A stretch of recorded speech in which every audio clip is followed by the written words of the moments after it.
You won't know when it happens. He won't tell you. He won't post about it. No sad playlist, no quote on Instagram. But if you were ever close to him, if you ever mattered, you'll feel it, a strange absence. Like something inside him got softer, even if his voice stayed strong. And you'll ask him, "Hey, are you okay?" And he'll smile and say, "Yeah, just tired." But what he meant was, "I cried last night, and I'm not sure if that makes me weaker or finally free." Here's the question no one's asking. When does he break? When does the man who never bends finally buckle? He doesn't cry at breakups. He doesn't cry when he loses a job or a friendship or even his reputation. He doesn't cry at the funeral. He's too busy holding up the people who do cry. That's the code. That's the design. That's the price. But there's one time, one moment, when it all floods in, and if you blink, you'll miss it. Because he won't cry for the world. He'll cry for one thing, and no one will ever see it. Let's talk about that. Sign 1, the ghost of what could have been. It doesn't hit like a storm. It's not loud. It's not even immediate. It shows up years later, in the quiet, in the stillness between the success, the milestones, the applause. He's in his apartment or a cabin he built with his own hands, maybe in the back of an Uber at 2 a.m. The playlist is random, but then a song slips through, one he hasn't heard since Her. And just like that, he's 10 years younger, at a coffee shop, watching her tuck her hair behind her ear while pretending she wasn't watching him back. And it hits him. He never told her. He never said it. Never said "I love you." Not once. Not directly. Not without the armor of sarcasm or a joke. Not in a way that let her know he meant it. Because Sigma males don't beg. They don't chase. They don't explain their feelings like a greeting card on legs. They just feel. Quietly, dangerously, eternally. And the tragedy? He didn't lose her because of drama or betrayal. He lost her to time and timing. The moment passes, she moves on. Maybe gets married, maybe doesn't. But in the Sigma male's mind, she never really leaves. Because for him, love isn't a revolving door. It's not replaceable. It's not part of his journey. It's the one exception. And that night, in the still of that memory, he breaks, not with sobs, not with tissues, but with a single, invisible tear. And you won't see it, because he won't tell anyone, because she doesn't know, because he's too late. And that's the tear he'll carry forever. Sign 2, when the mask breaks in front of no one. You ever watch a man pretend for so long he forgets he's pretending?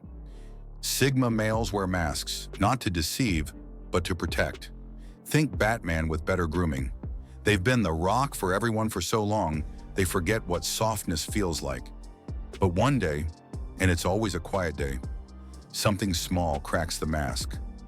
Maybe it's an old video of their father laughing before life beat the humor out of him. Maybe it's a child hugging their mother at the grocery store.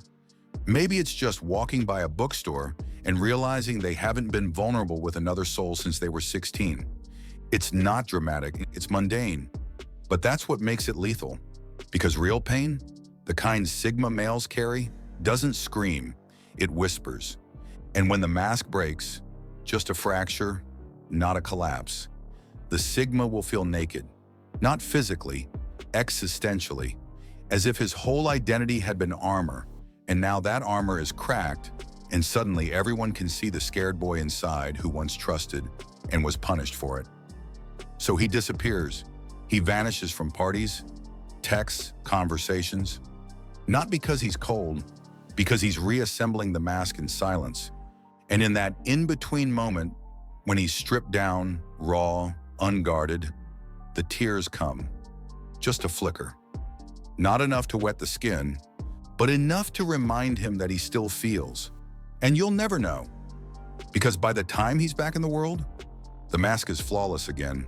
But now there's a tiny scratch only he can see.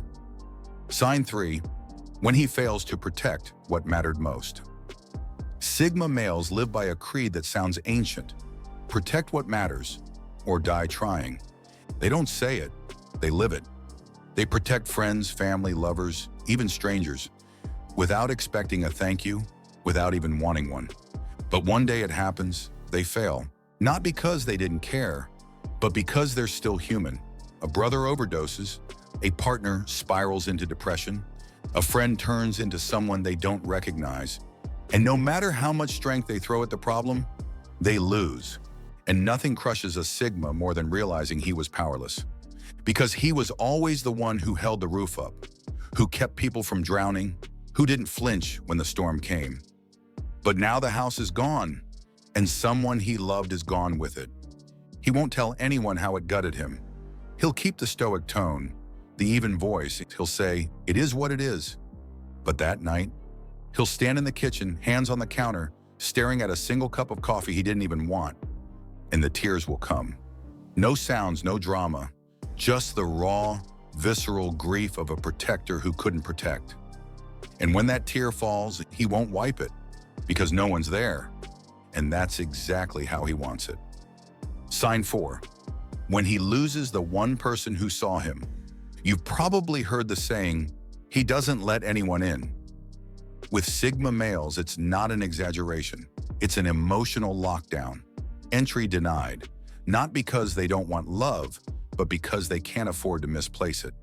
So if you're lucky, if you're the absolute exception to the rule, you might have met him at the one point in life where he was willing to risk being seen, truly seen, with the curtains down, without the sharp comebacks and controlled stares. He trusted someone. Maybe she wasn't perfect. Maybe she didn't even stay. But she knew him. That's the part that breaks him later. Not the loss of a body in his bed, but the silence where his soul used to echo back from someone else's eyes. This isn't just about romance. It could have been his mother, a childhood friend, a mentor, anyone who, in the middle of the noise, saw the ache behind the grin. And now, they're gone. Not metaphorically, not drifted away. Gone, cancer, car accident, a sudden call in the middle of the night that felt more like fiction than fact. And he doesn't cry right away. He doesn't know how. He goes through the rituals, funeral, condolences, paperwork.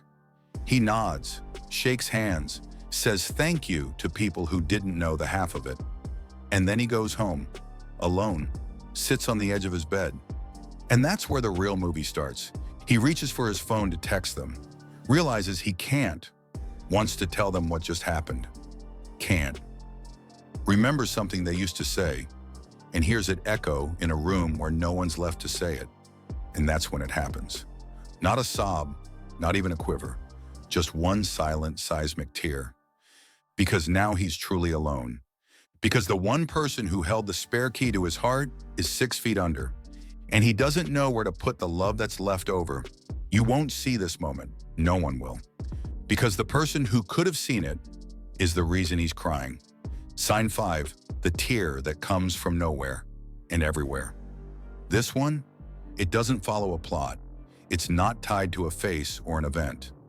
This is the existential tear. It happens in silence during ordinary acts.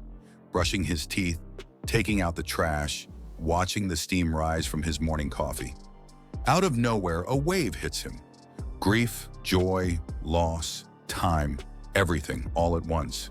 He suddenly realizes that decades have passed, that people he once loved are now strangers, that promises faded, that he built a fortress and forgot why, that he's been strong for so long he no longer knows what weakness feels like.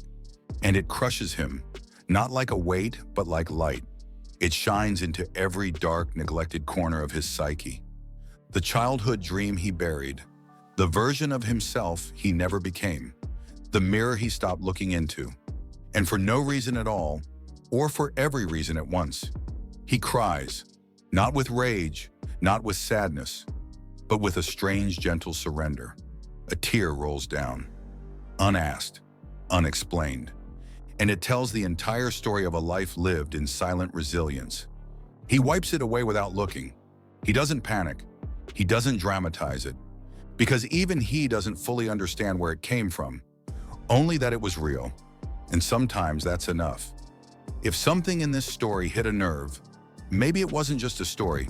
Maybe it was you, or someone you used to be, or someone you still miss.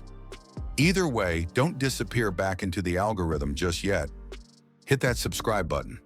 Not because you owe me, but because maybe, just maybe, you need more stories that understand you, even the parts you hide from everyone else. And if you're the kind of person who listens more than they speak, click that little bell. I promise, when the next one drops, it'll be worth your silence.